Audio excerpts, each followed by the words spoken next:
it weren't for people getting up here doing demos, I wouldn't be experimenting with different things, you know. So, a little about my story. I started turning, I don't know, 8 years ago maybe, and the only thing I knew how to turn was pens. So, and I loved turning, so I kept making pens. And before you know it, I had like 60 pens. It's like, oh boy, all my friends had them, all my neighbors had them, all my family had them. It's like, what am I going to do with all these, you know? But I loved turning, so I kept making them. And then I kind of graduated and said, what can I do different, you know? And I went through the books and then started getting into all these glitzy pens and all these steampunk pens and making them. That was cool. Then I started saying, I want to make a really big, good pen. I went and searched for the most expensive pen kits there were, and I bought them. Some were $40 for a pen kit, and I matched them up with maybe a $10 or $15 blank, and made a few of them. And then after doing that for a while, I realized this $40 pen kit's expensive. It's really not. It doesn't, you know, it doesn't rate as much as a mid-level pen that you can buy, you know, so I stopped doing that. And then I said, okay, what am I going to do now, you know? And so then I started making my own blanks and bought a vacuum pot, bought a pressure pot, started doing that. But, so yeah, it's been quite a journey, you know. The turning the pen is the dessert of pen making, because you've done all the other work. You've looked through the catalog, you've picked out a pen kit. Each pen kit comes in three or four different finishes. There's a decision, you know. What blank am I going to put with that pen kit? Penn State has a really nice website. They have an interactive place where you pick your pen kit, and click it, it moves it up into this rendering box. Then you can go through every single blank, click the blank, and it moves it up to the box, and it renders the pen on exactly how it's gonna look when you're done. That's cool. And I did that for a while, and then, you know, but after a while, I know the woods I love, I know the pen kits I love, and I stick with that now. So I still make the glitzy ones, but with having like 100 pens, I started doing shows, and my God, they sell. There's a market out there for pens. I mean $150 pens, and they'll snap them up in no time, you know. I had one guy call me, will you come down to my office with your pens? I brought them all down, and he's taking them all out, and he's looking at them and everything, and he's putting them on the table, and he goes, okay. I said, well, which ones do you want? All of them. That was a $1,600 sale. Nice. Never in my life have I done that. And I was like, holy shit. I got out of there with a check, or you know, I swiped the card, I got in my truck, I immediately called my mentor, you know, with pens, which a lot of you know, it was Don Boudreau, right? I said, Don, guess what? I just had a $1,600 sale. I wasn't bragging, I was just so excited about hitting that, you know, it's like, wow. So that jazzes me up, you know. And then I take that money and it's like, I should put it in the bank. No, I go to the website, I buy another 40 kits, you know. And it continues like that, you know. So I love it, I'm retired, so the money's not the big thing, I can do it. I'm not making much money with the time I put in and everything, but it pays for my hobby, and I love going out there and meeting people and selling pens and swiping their credit cards. And Yeah, that's what but it's really not about the money. It's just about the adventure that I'm doing, you know. So anyway, who's turned a pen before? Anybody? Oh my gosh, you guys are real pros. Anyway, I kind of based it on a simple pen. I called Penn State up, said, I'm doing a demo, can you send me some magazines? Y'all get a magazine. Can somebody kind of hand these out for me? I brought in 4 more up there too. I saw that. And then in that magazine are the instruction sheets for 2 pens. 2 pens, a trimline pen and a concavia pen. And I figured I would just go through the motions of making them. Okay. The trimline pen, it's a $3.25 kit.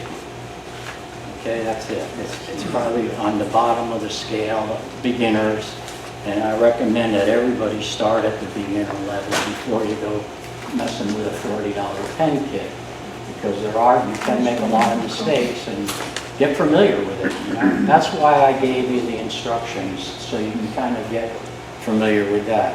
Now I took this trim line and I made a pen. I put it all together without any wood on it at all. This is the kit.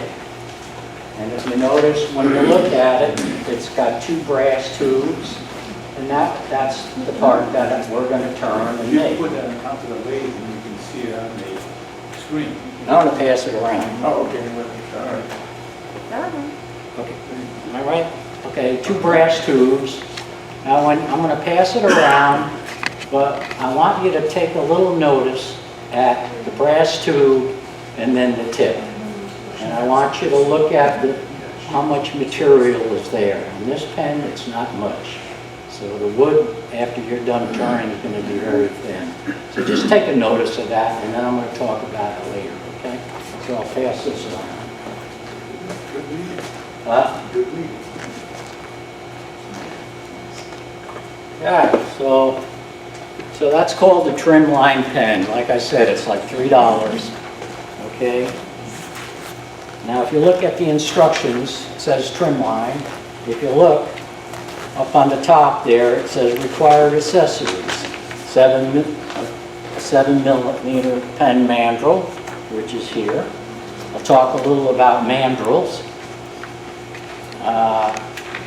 There's a lot of different types, and most of my turning I do on this. There is another type of mandrel that you put in your lathe here, and then it has a screw. You tighten it up, and all your pen parts will be on here. And then you put a live center in here and center it. I really don't like that kind. It's just too much going on, you know, because you're constantly taking them off to finish and stuff like that. So this one here is really nice. It just goes on, and the mandrel actually slides over here, and then when you tighten it up, it tightens up your pen, and that will become pretty clear once we start going. Okay? And I'll point that out a little bit more. So let's start out. Let's look at the instructions. They're all there. This particular pen, if you look at the 2 tubes, they're identical. Both the lengths are identical. They're both 7mm tubes.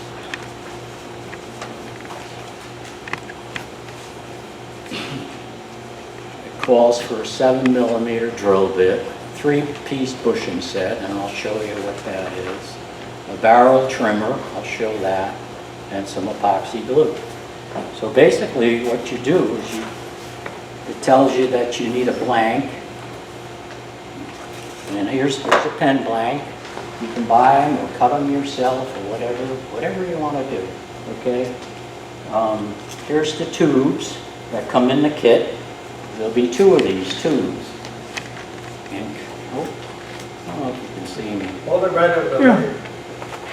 Can you see Oh, that? over the Right middle. over the bed, Over the Middle. middle. Like it, right in the middle, right there. Right there. We're on the tailstock. Yeah, right there.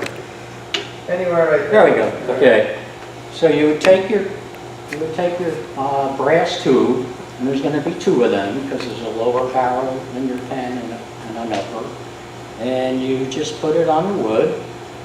You have to leave an eighth of an inch longer than the tube on each end.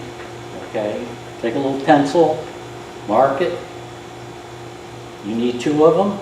Take your other tube, again, move it over to the right. make a little pencil mark. Then I usually take a square and I'll draw a nice straight line across. Now I've got 2 pieces of wood, right? I'll go on my bandsaw, I'll cut them, and that's it. Now I got 2 pieces of wood, such as here. Now, somehow, I gotta get this, I gotta drill a hole, because my tube is gonna go into that hole. I'm gonna glue this into this. The whole pen is reliant on this tube. All the pieces of your pen will be pressed into this tube, and that's what holds it together. Okay? So I put my blank, and I've already put it in here. There's my blank.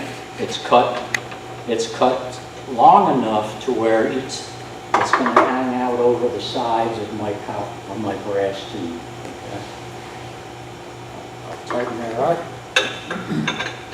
And because it's a 7mm brass tube, I got to drill a 7mm hole.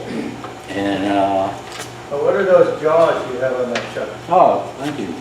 These are called pen jaws. It's just two jaws that mold to. This is a Nova chuck, and they're great. It holds the pen or the blank just fine. Fits in there. And I can put it in there. I don't even really have to beat down on it too much. But, That'll work if you have more of a rectangle piece than a square piece. yeah, I can do it, yeah. Yeah, you pay a little bit more attention on how you put it in there, you know, and it'll work. Or take a little time and square it up, you know. So then I have a regular drill chuck. Or you can even round it up and put it in there round. Yeah, or around, yeah. I have my chuck. This is a 7mm bit. When you buy this mandrel, it comes with this long 7mm drill bit. And I used to do it, but I didn't like it because sometimes it'd start wobbling. The bit's so long, so I didn't do it. I know Dave is shaking his head, so he's familiar with that, you know.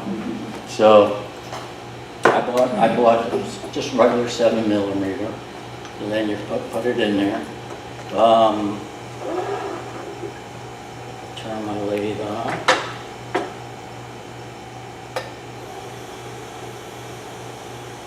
Try to get the speed right. What speed? Slow, Slow. yeah. Then I'll just run it up to there, lock it. I'm not too familiar with this one here, but, and then just run it in. Now you're not going to see any sawdust because I already drilled a hole earlier. Okay. I'm trying to get a little jump on this so I can get it done. You know? Now, if you notice where my hand is, I'll tell you a little story, a little safety tip. I had this 5-mile long drill bit in here one day, and I'm drilling, and of course you can only drill so much, and then you pull out your chuck and clear the cuttings, you know. My hand was not here. It came out, and it was stuck in the chuck, and it's like, and it's like, you know, this is, I don't know how much this weighs, but if it's going to hit you in the head, it's going to hurt. And I'm saying, oh shit. You know, and I'm saying, and I'm bending, and I'm trying to hit the kill switch. Didn't make it. That thing went flying out, went in back of me. It hit my glass sliding door. And thank God I had hurricane-proof glass. It didn't break. So, never will do that again. I went in, I changed my underwear, came back out and finished it. Now it's automatic. It's automatic. My hand is here no matter even when I'm drilling, always just holding that in. Biggie, that's a biggie. So yeah, so I will not do that again. Okay, so I've drilled my 2 blanks. What about grain on Yeah, I'll get to that.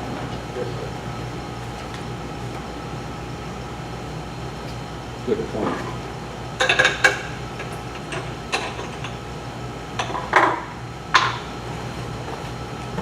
Here's two I turned, all right, I got it all ready, okay? It's olive wood. Olive wood, I just love. It's such a beautiful wood, you know? And when I went and picked out the blank, I don't even know where it went, right here, long blank of olive wood, I noticed all the beautiful grain running through it. And then I measured my spots to cut the blank, leaving enough wood on each end of the tube.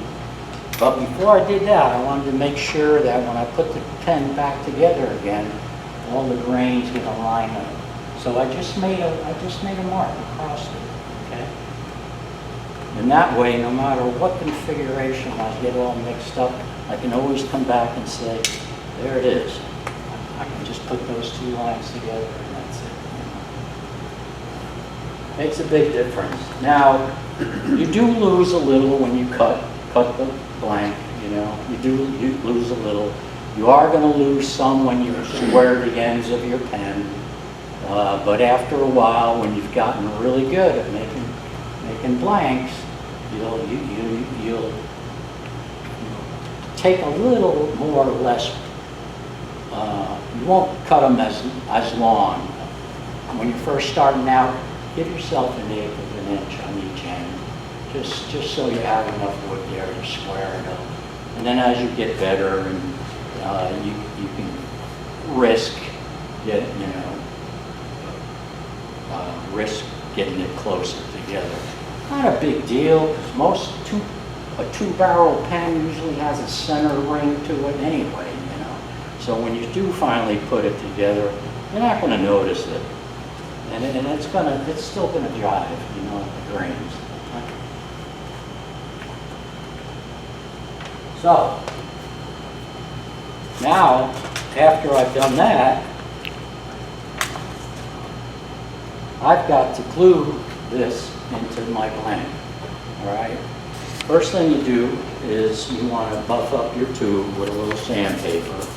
And you can tell it'll be shiny, you know, nice and shiny, no, they're nice and shiny now, but when you buff it up, it will have like a dull haze to it, so you know you've gotten that area, you know. Okay, now you're cooking. They have a little tool here that's called an insert tool. It helps, it keeps your fingers out of the glue, you know, and just stick it in, okay? Another thing they have is a lot of pen turners still use CA glue. You did? They use mostly epoxy, but Yeah. I got away from the CA glue, but. I don't know how many times I I never use CA, but I used to. And you put CA glue on here and shove it in, you get it halfway, and all of a sudden it stops and it dries. And now you're stuck with that. You're done. You're not going to get this out, you know. Go over, take a finishing nail, hammer it on the wall, and hang it on your wall of shame. That's what I do, you know, and you'll probably never do it again. So I use 2-part epoxy, maybe, I don't know, 5-10 minute epoxy. I know people that make pens with CA glue, and the customer took it apart to change the thing, and the tube came out. Yeah, CA is not good for it. no, epoxy, I used to do it, I used to have blowouts all the time, it's terrible. And then I switched to epoxy, and I've not had a problem yet, you know. Every once in a while, doing demos, when you do need CA glue, I find that thick CA glue. Yeah, thick gives you a little more time. And thin is the one that usually gets. Yeah, thin is instant. Yep. You know, you got like, oh, it's in. And then, boy, you better have it in enough to where the wood's over the tube, you know. So anyway. Now some blanks, I've turned spalted tamarack, right? I love that wood. I've had some where it's a little beyond spalted. It's almost like throwaway stuff, you know? But it's so gorgeous, you know? And you can tell it's punk, it's like a little punky maybe, you know? I'll still use it. But the first thing I'll do is I'll take thin CA glue and I'll run it on the inside, okay, to stiffen it up a little. Doesn't take long at all. Once you do that, you get, you know, you toughened up the inside of your blank, okay? Now, the thing about it is, You run your drill bit back through it? yeah. You want to make sure your tube fits freely in there. If it doesn't, because you put CA, just take you can even do it by hand, you know, just go in there and clean it out a little bit, you know, and then usually that's enough. But always check, even if you don't CA, make sure that this will freely go in and out, okay? So now I'm almost ready. I've sanded this up. I'm about ready to put it on. Mix up some 2-part epoxy. Chopsticks are great. You go to dinner with the family and you're at a Chinese restaurant and they don't use chopsticks, take them home with you. That was the only one who did that. I buy a box of 500 coffee stirrers, and that's great too. You know? I'll mix it up. I like to put a coat inside in the blank. Okay, I'll put it in there and just brand it around and coat the inside a little. Then I'll put my little insert tool. Now if I go running this tube in through the blank, all that glue I put in there is going to run right on into the inside of the blank. I don't want that. It's got to be clean. So luckily, when I first started out, I would take a potato and I would just jam it, and it would fill that area up with potato. Since then, I found this beautiful beeswax. Craft Supply sells it. You just take it and you just jab it, twist, and there you go. Now you got a nice little piece of wax in there. Good tip. Big time saver. Okay, then I take my glue and I'll put it on the brass tube. And I'll shove it in. Of course, you're going to get some blowout out the back. That's fine. Do it over a paper plate or something. And then when you get right about to the end, pop it off. And then take your little coffee stick or whatever and push this tube in so it's kind of like centered in the blank, and you have wood overhanging each side of the blank. And then, go ahead. What epoxy do you use? The runny stuff or the pasty type stuff? I know they sell it in a tube and then two I buy containers it in the bottom. for the gel. I think it's Loctite. I don't use Yeah. the gel. Well, there's some like Vaseline. You mix the 2 parts together, and then there's the part you just pour out. Yeah, I just use the Loctite. It's two little Bottles. equal parts. Pour enough in there. Yeah, that's Stir what it I up. use. Yeah, it's great stuff. And then set it aside. When I'm making a lot of pens, I'll get 4 or 5 pens ready, and then the next day I'll turn them. Where do you buy the Loctite? Home Depot, anywhere they sell it. Yeah. It's like 16 bucks for a two bottle. Lasts a long time too. Okay, so there you go. I got It's it on better my than paper. those injector ones, because those things just, Yeah, no. Get a little more on one than the other, and yeah. gotta wait forever. So put it on your paper plate, go to bed. The next day you're ready to turn, okay? You'll come out in the morning and you'll see, here it is, all dried up nice, you know? Now your brass tube, if you look in there, it's indented from the wood, which is what I want, you know, on both sides. Now I got this pen is engineered to match the tube, the length, okay? So I have to square the ends of this stuff. And here's a nice little vise, pen vise. I don't have one of these. I use a little Shopmaster sander, it's got a little belt sander, and then in the front's a disc sander with a table with a miter. So I'll take a miter gauge in there, square everything up, and as long as I don't have any glue on the outside and put it against that, I just push in. And I keep looking and looking and looking. Eventually you're going to see this brass tube, and then it's going to get shiny on you. While I'm doing it, I have a little pick, because sometimes I have a little wax in there, and I'll pick that out, or a lot of sawdust. And so I'll look around and say, okay, I got a little bit more to do, a little bit more, and I'll keep doing it till I hit a shiny little brass tube. Now I'm square. If you take too much off, your pen's going to be short. So maybe when you retract your pen, it's still not out. The pen, the ballpoint will still be out of the pen. And you'll say, oh man, I took too much brass off, you know. So be very aware of that. Be very careful, okay? Do both ends, and now you got it. What's the other setup? Good, Bill. Why don't you put it back on your chuck and make the flat, do it that way? Since you got your chuck out already, why go to another tool, just saying?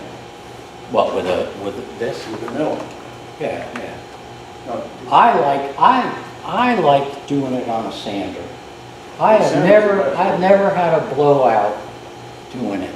The other way, I think what you're talking about, is to take a squaring tool. Right, yeah. Okay. Put that in the This is a pilot. 10 mil. This is a pilot, right? It's 7 millimeter. So if I put it in here, it's not going to wobble around. Okay, this is just a guide. And they have them for all different sizes. So if you're making a bigger pen, like a 10 millimeter tube pen, you use a 10 millimeter thing. You just change your cutter head and put it on that. Now you got a nice little pilot. It comes in a little kit with 3 or 4 of them. Huh? Comes in a little package deal with 3 or 4 of them. Yeah, like that. Yeah. This is a carbide one, so it's a little bit more expensive than your high-speed steel one, which is here, but it's supposed to be sharper. I don't use it. The reason why is if I'm turning, like if I'm going back to that spalted tamaran, which is punky maybe, and I'm spinning this, I could damage the wood on the top a little bit. Below the brass tube. Now I gotta fix it, you know, or throw it out. You know? If you're doing acrylics, that's even more so. Some acrylics are made out of like aluminite, right? And that's beautiful turning stuff. That's nice and soft. Some are this alacaster, and it's very brittle, but the colors are vibrant, you know. And if you use that on this, it's chippy. Yeah. And if you chip out a piece on the ends, well now you got to fix it. And you can use CA and spend a half hour monkeying with it, but don't want to do that. So instead I'll go to my sander, and I never am faced with that problem, you know. But anyway, I will do one here just to show how it works. Chuck it up.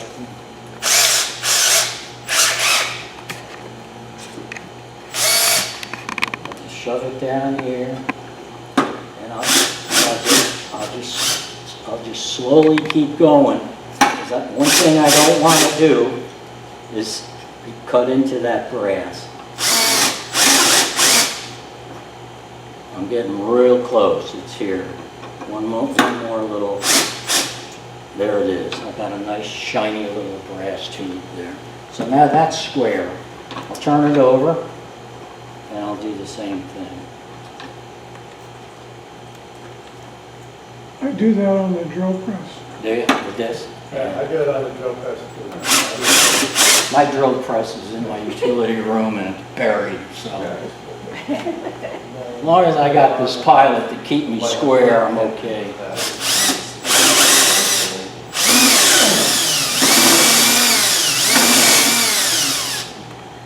I'm getting close.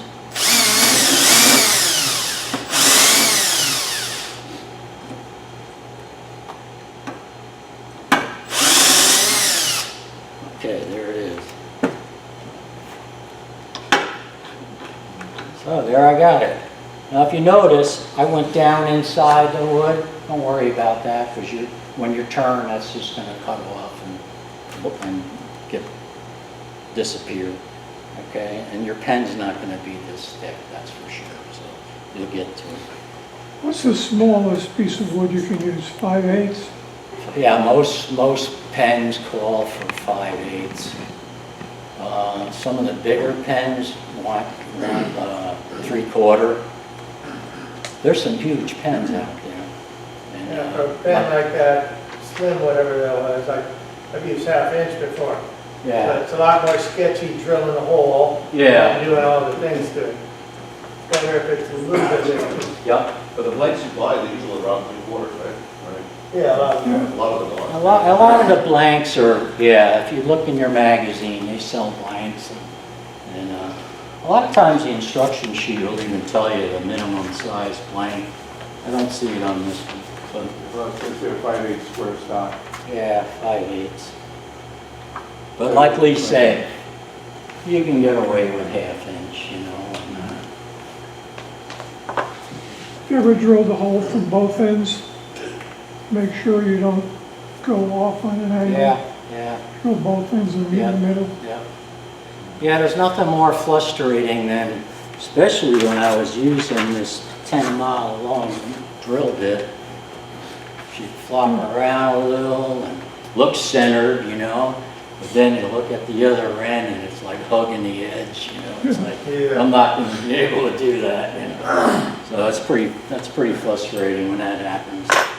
You know, take it out, put another finishing nail in your wall, wall of shame.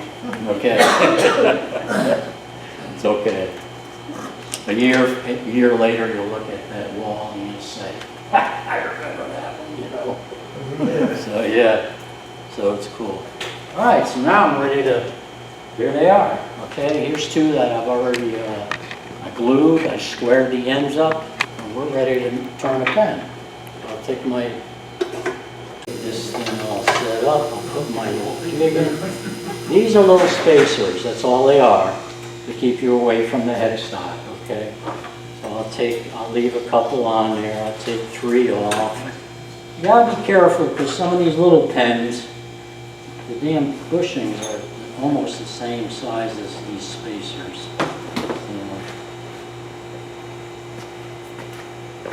I'm gonna look at my instruction sheet. It tells you how to, it tells you how to get it, put it right on the, set it up, you know. If you look down on the bottom, on the first page, it says turning the blanks. All the way to the left is your tip bushing. Turn the sheet over, and there's all the bushings. Look under tip bushing, and that one's 330 thousandths. And you look at your other bushings, okay, that's the smallest of the bushings. So I'm going to put that bushing on right now. And that's important, your bushing.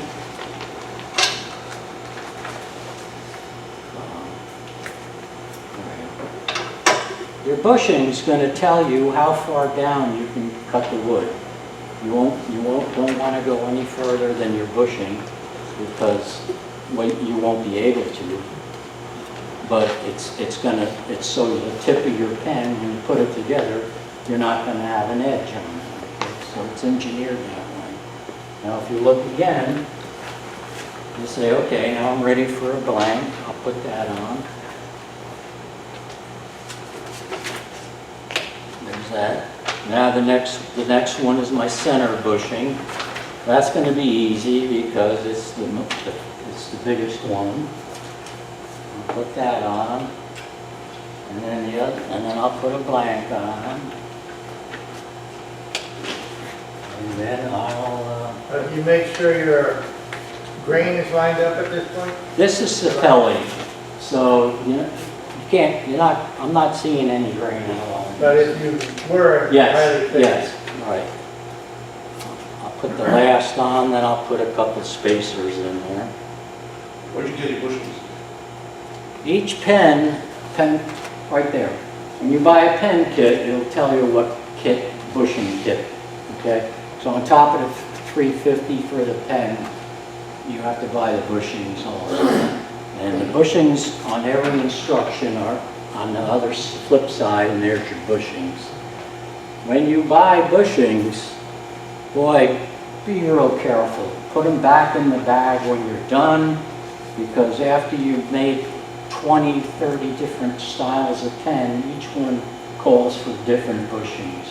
You sure don't want to go around your calipers for 300 bushings and try to find the right one. So just keep it very organized there, you know. How many bushing sets do you have? I have probably 30, That's pretty good. yeah.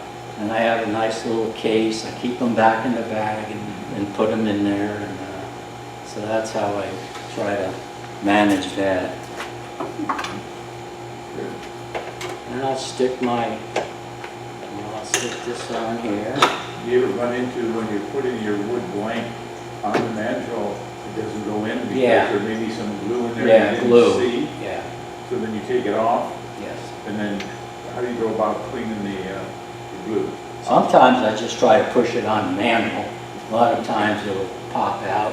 Other times I'll have my little pick, right? And usually it's at the end and I can pick it out a little bit, you know. I've happened to me only once, is there's some glue in there and you didn't see it. When you go to put your pen together and you're pressing it together, so you're forcing it. Right. So the pen tip Yeah, goes into the hole where that glue is, and that's where you get a split from the wood. yeah, it'll Now you're split. going in there and Yeah. you're too It's- tight of a hole, and it, It's super important that you clean out your pen tubes. There's even little sawdust in there. Eventually it's going to get into your mechanism and it's bad. So after you've done cleaning it out, I'll take a rag or a paper towel and spin it and run it right through there and look, and you can tell if it's nice and clean in there. If not, I'll spend a little time with a pick and take it out, you know, and most of the time I can get them pretty clean. And if you're careful gluing and use this wax, okay, that does a really great job of keeping the glue out of the inside, you know. the reason I meant that is that what I do is, what I ended up doing is taking chopsticks. See, they work pretty good for many things. You take a chopstick, Yeah. and you just wrap a piece of, All right, so I got them on here. Because I don't have any fancy grain in here, it doesn't matter. What matters is this is the tip, okay? And this end here is a little bit wider, okay? So I have to remember that, and I will when I take this back off. So I'll fire it up. That's another thing. When I first started turning, I used all carbides. Now all I use is a rough and gouge. For every single pen I make, it's a rough and gouge. That's all I use, rough and gouge, Acrylics, they're just great. start to finish. Yep, start to finish. Already lost it. No, I didn't.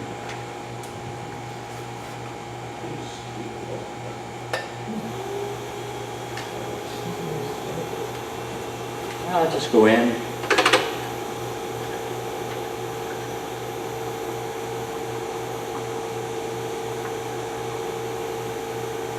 Now what if you turn it on and you see your bushings moving?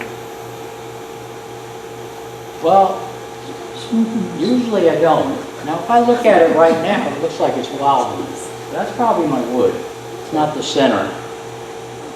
So once I true these up, they're going to be, I think they're going to be pretty good.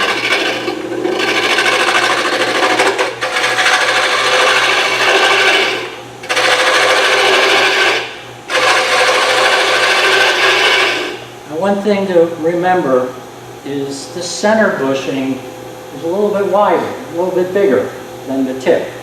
Most pens are right tapered down to the tip.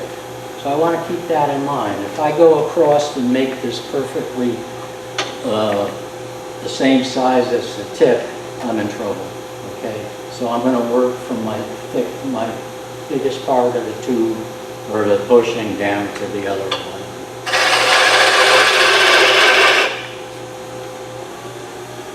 There you go.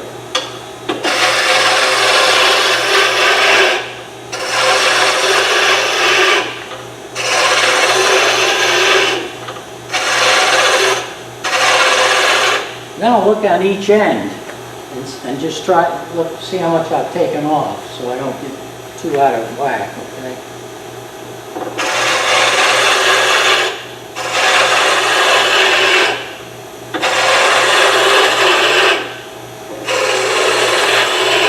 This is the, like I said, this is the dessert of pen turning. You know, you finally got the lathe running, and the rest is glue ups and this. Now I'm getting a little tight here, so I'm just going to come over this side and work on this one.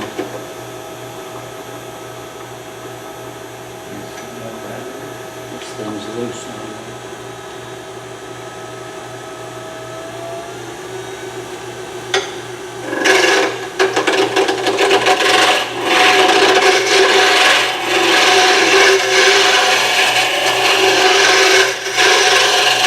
Now this is the opposite.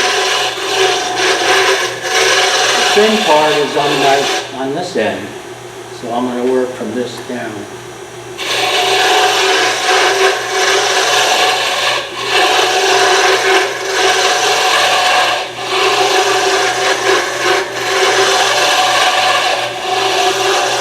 Now I'm not even looking at where it's cutting. I'm looking at the very top of the blank, so I can try to maybe get a little shape to it. Now I can go back on the other one. Now most of the pens, the lower barrel is a nice taper down to the tip. So, up on the upper barrel, sometimes it's got a nice little arc to it a little bit, you know. And you can put that in there or not. It's up to you.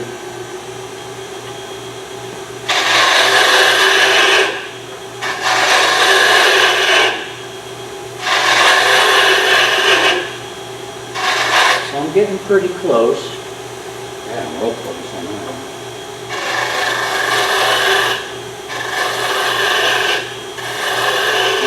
Now I'll look at my taper and make sure that I'm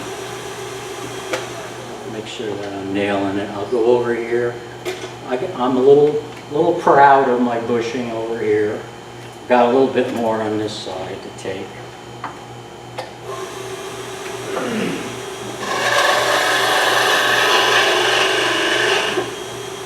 That's about it.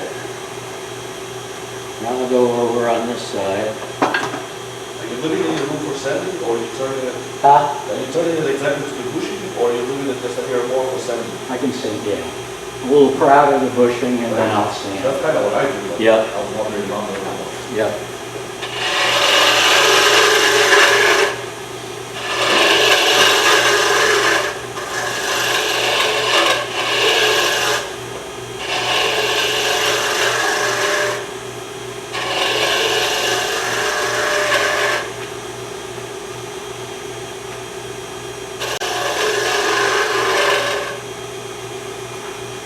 Pretty good.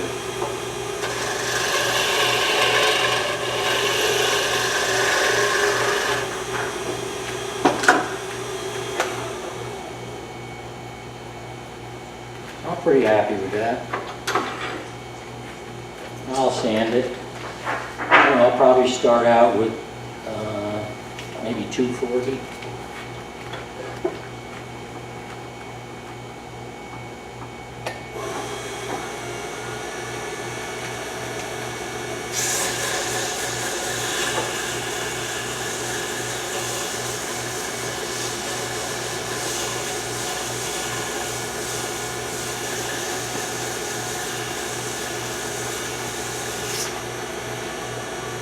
You try to avoid hitting the mandrel.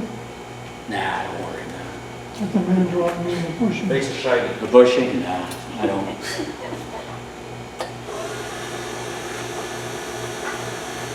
I would imagine after making a 50 pens or something with those bushings, you might be a little shape a little off them by then, you know.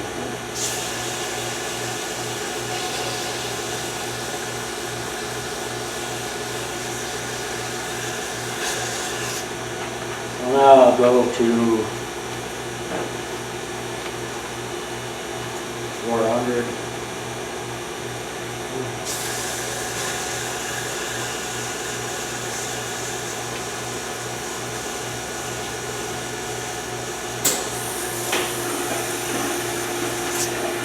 Take a look at it.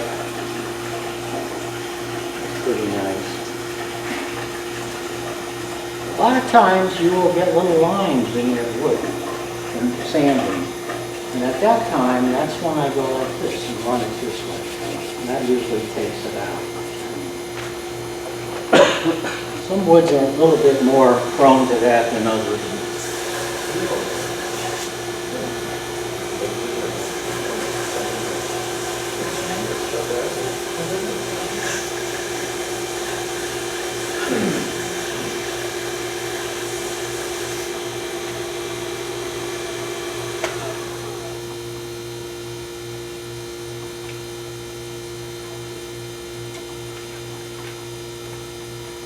Pretty good. I'm still a little proud over here, so I'm going to just touch that a little. I could probably do the same paper. One thing you don't want is when you get your pen together, you want to run your finger across and not feel a little lip from your pen part. I That's cannot. the problem I had because I tried to avoid hitting the bushing. Huh? That's the problem I had because I tried to avoid hitting the bushing. Yeah. I I don't ended know. up being a little bit proud. I don't worry about that. If it gets that worn down, I'll buy another set of bushings, you know. Yeah. What's more important, a nicer pen or a $3 for the bushing? That's tough. You'll be eyeing it, you know, trying not to get in there. And, I don't know. No, that's another. It'd be tough. Now we'll touch, we'll hit 600 again.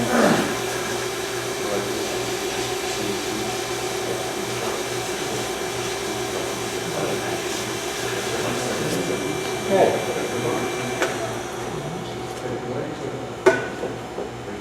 I got a couple of those little lines, so I'm going to take my 600 and just go this way.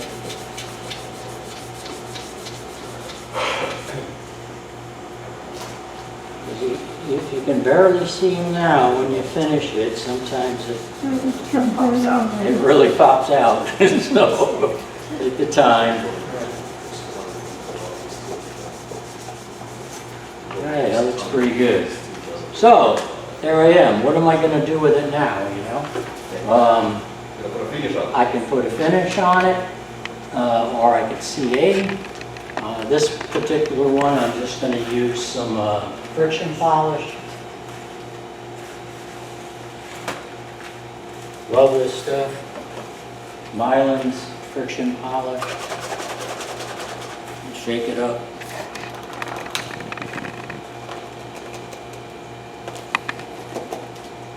Been a while.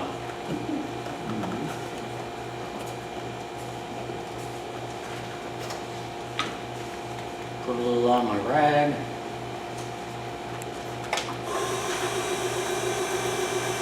A little. Makes the floor pretty slippery. Just put it on there.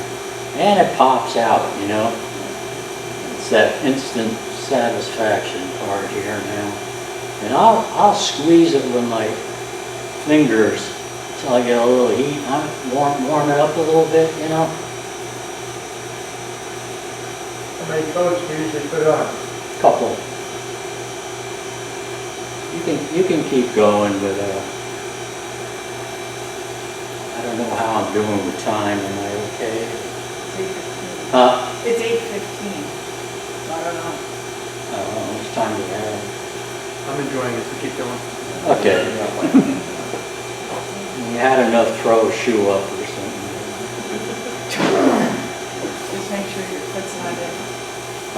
I say just make sure your foot is not in it. Okay. George, what time do I have to finish this? Yeah, it's usually now. together, what's that we have together? Oh, we have to be able to quarter now. Quarter of line. We have 45. Oh, I got plenty of time. We got a few extra gallery. Okay, now, we're gonna 50/50 in the bring back. So how much time do I have? 10-15 minutes. Huh? 8 minutes. 10 minutes. Pick your pick, 10-15. 7.5 minutes. In between. Well, I was gonna turn another pen, but maybe I won't. No, Okay. You don't have time for that one, sorry. But you get into this too much now. we got a assembly. Yeah, I got it.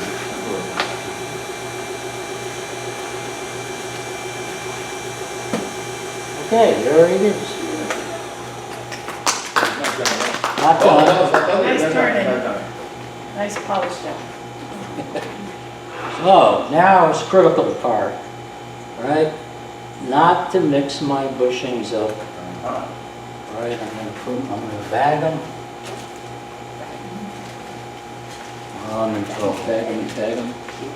Bag and tag. Yep. Now this pin here, that's going to be the end, that's my center. So that's quite, you can tell that difference. It's big, you know. Stick that right there. Take this one off. Now, this is the critical part. Because these are so close, you want to, and this is your tip, you want to make sure you don't mix them up.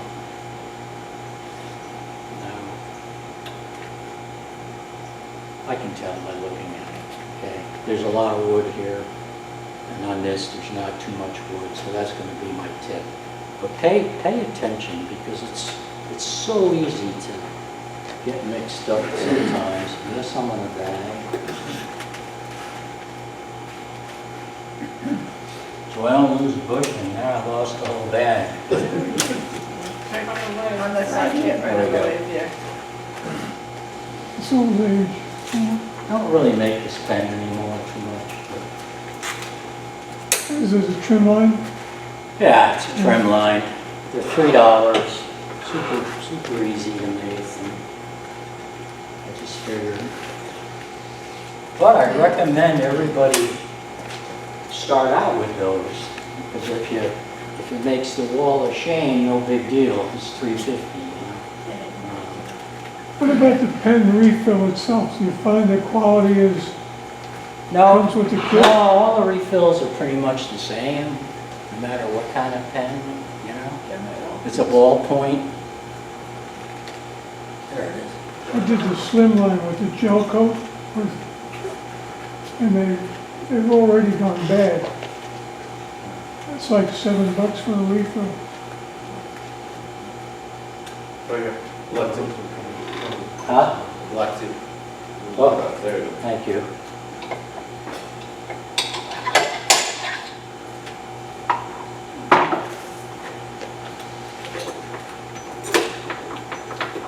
Well, I want to show you one more thing. All right, one more.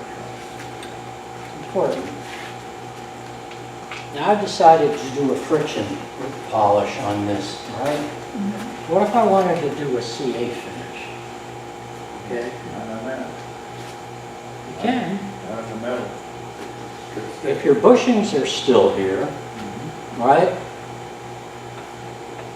You're gonna glue your bushing to the pen.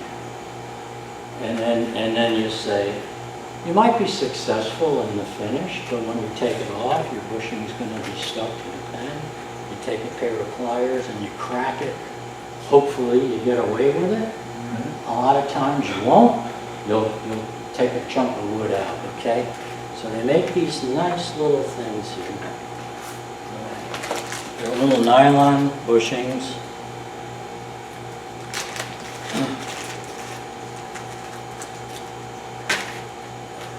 You slide it on. Slide this on. Slide that on. You seen these? Yeah. And then this one will go this way. Slide that one on. Now you're cranking. It's not going to mess up your bushings or get stuck. Tighten it up, slow speed, super slow. Okay, So I'll take my rag, I'll take a paper towel, I'll fold it over a bunch of times. Now, I used to squirt the CA on the pen, on the wood, and go back and forth.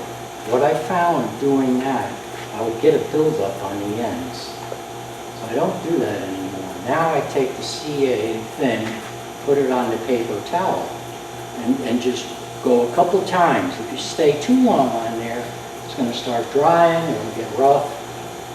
Stay too long, you're going to have a paper towel whipping around, you know. So I've gotten to the point where now I can do 6 or 7 coats without any kind of sanding at all. The first coat instantly dries because it sucks into the wood. Second coat's pretty much the same. Third coat, now I start, right, I do both sides and I'll walk away, you know, a minute, that's it, it dries. I'll come back, I'll take a look. If it's a little rough, right, I can get away with it. If it's real rough, I stop, because if I keep going, it's just that roughness is going to compound, you know. So I'll just touch it with a little sandpaper, smooth it out a little bit, wipe it down, and then go back to putting my 5 or 6 coats on there. And usually I can get away with it. Usually I can put 5 or 6 coats on there without stopping. And you use thin CA, right? Thin, yeah, thin. And it's, you know, if you catch me on a day where I've been doing nothing but CA finishes, I don't have any skin on my finger anymore. You know, so, right, you've had it. It soaks through the paper towel. I've tried the gloves, they melt instantly. I haven't found anything that really works. Gardener gloves, where they're thick, sometimes, you know, I can get away. I can get away with it, you know. What about silicone? Huh? What about silicone? Oh. So now I've got my finish. I got my 6 coats of CA. I have these pads. I didn't bring them, and a little cup of water, and they're color coded, rough down to smooth. A dozen of them most. Micro, Yeah, there's 9 of them. Brown is your real coarse one down. And I'll just do that. I'll wet it, it's right, and go through it. Now I'm careful when I look. I want that haze, right? But if I don't have it and I'm still seeing a little bit of little dimples and stuff where I'm a little high, I'll stay on there, you know. And then I'll go to the next one and I'll go through the grits. And being careful. I have a tendency to stay on the edges too long, you know. And if you do that, eventually you might hit wood. And you look at this and you say, oh shit, I got a nice shiny pen, but then I wore the CA off it. Easy fix, just go back and put some more on there. Try to avoid that. So minimum sanding if you can, you know. And if you're careful putting the CA on evenly, you can get away with it. I haven't hit wood in a long time, so but I have, you know. It's okay. What works on CA glue real good is the Yorkshire micro Polish. Yeah. Paste. It's really a abrasive paste. Yeah. But they make one. It's the white container. Yep, I have it. Yeah. And that's all I use. I don't go through the sandpaper anymore. Oh, you don't go to sandpaper? Nope, I use that micro mesh. Wow. You know, and that just takes it right out. Yep. I have some plastic polish. The very last thing I'll do is use that. Well, yeah. One time I used to use what worked real good with that was that plastics that you use to take the haze off of your headlights. Yeah. That Same works real thing, good yeah, too. yeah. That'll buff it off like Yeah. if you've got that instead of going with the Yorkshire. It works really good, because if you see if you don't have that perfect finish, sometimes that clear polish can stay there. Hit it with that a couple of times, it's gone. Now you got a beautiful finish. You know? Plastics. Use that on your headlights if you. Yep. All right, so here we go again. I'll take these off. Now, like Dave mentioned, that this is my tip, and I don't want to mess up. I want to make sure I press the tip of the pen into the tip of my thing. And when, sometimes it gets busy in the shop and stuff like that, so I'll take a little magic marker and just mark it. Now I know that's the tip. I'm not going to mess up.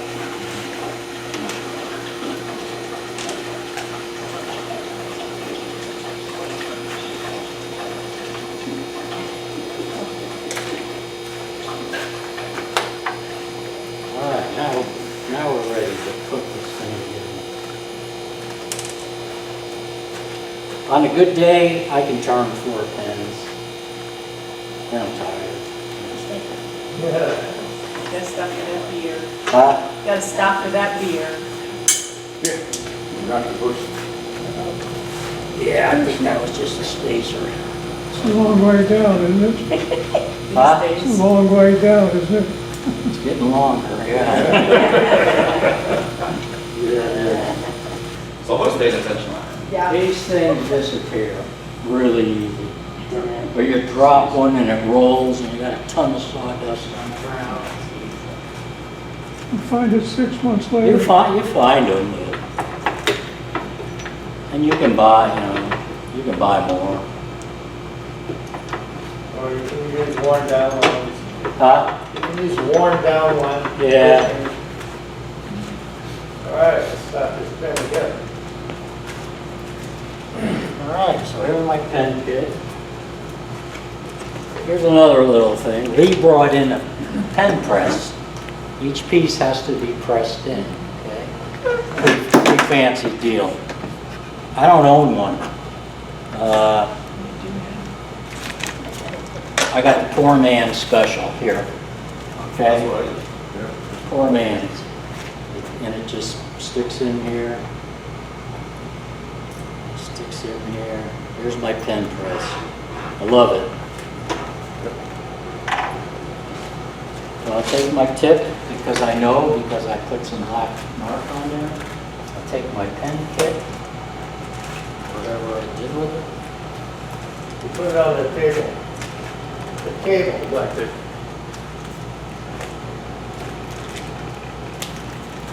Geez, I'm glad I got you guys out here paying attention. You have very good replay.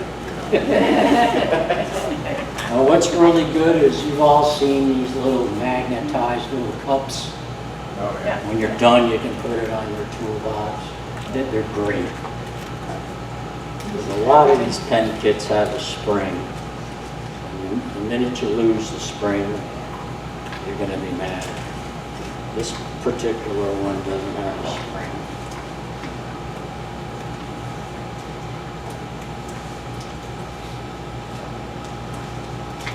I tell people, get a tray or something, put all the parts in that tray. It's so easy to lose. Don't just do them on like a flat table, because they'll roll off on the floor.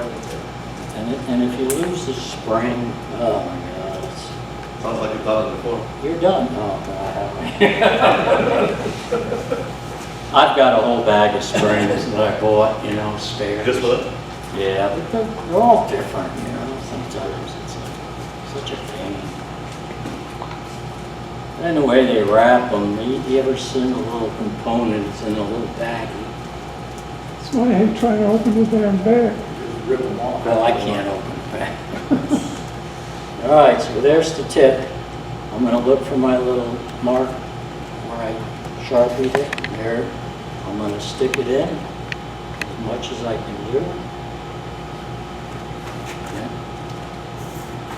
And then I'm gonna put the point in here. And I'm gonna run this up, lock it down, and then I'm gonna just turn it in. And I'm gonna be super careful looking that it doesn't cock.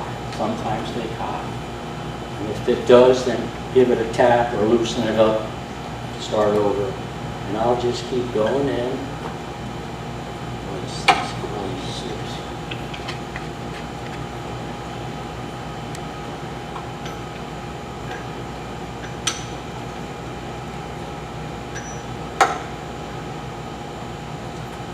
Now, I don't want to keep going. It is possible to put too much on here and split your pen. So just go in enough to where it's nice and flush. I'm pretty happy with that.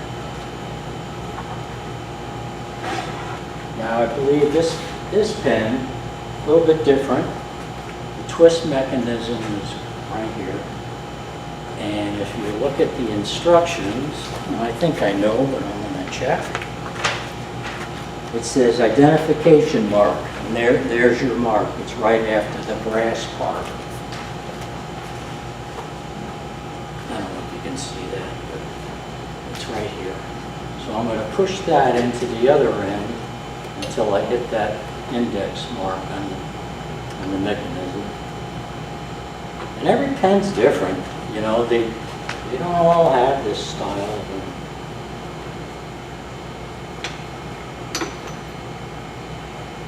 I'm going to push that in, I'm going to keep going right up to that indent mark. Notice the slips again.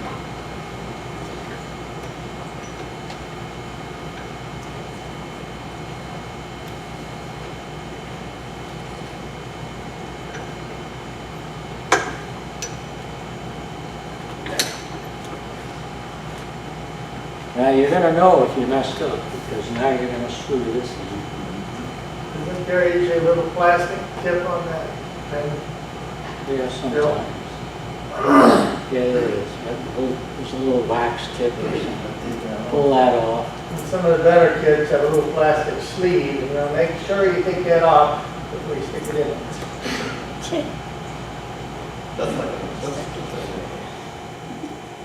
I'm going to screw it into my mechanism. Now I can test it. I can turn it, and there's my pen. Now it doesn't stick out too far. I don't like that, you know. So I'm going to take this back out, and I'm going to go in a little more.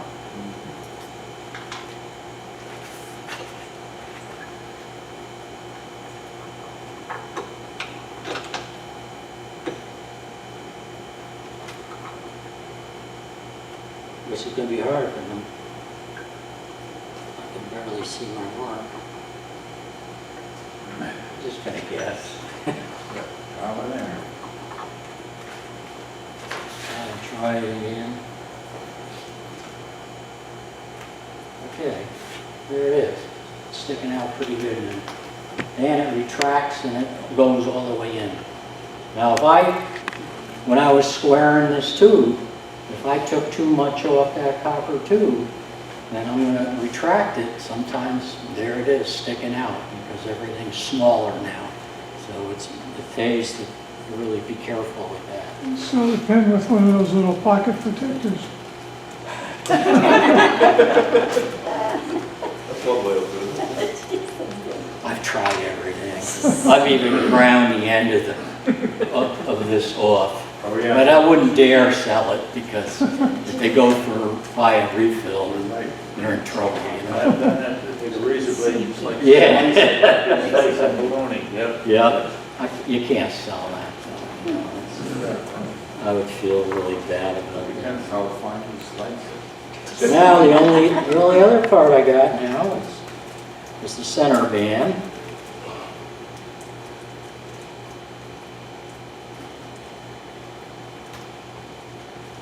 These little bags. Good. I don't have the fingernails to open them. This just slides on over. That's my center band. And now the only other part I've got left is my clip. Opening those bags is like trying Look to at get a these cork little before they bags. separate. Oh, I just cut them open. Yeah, that's it, cut them open, rip them open. So you stick the part through there. So that's going to go on to my other skinny end. There it is.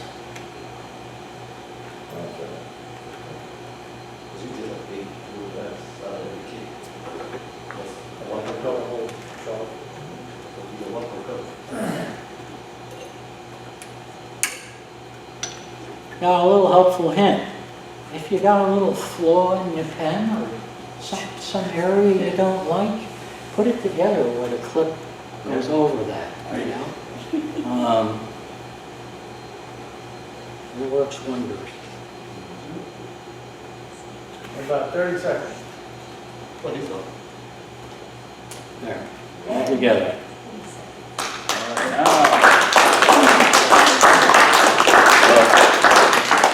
I'll tell you what I'll do, I'll give this away, maybe with the give back ticket, whoever gets the give back, have the pen, okay?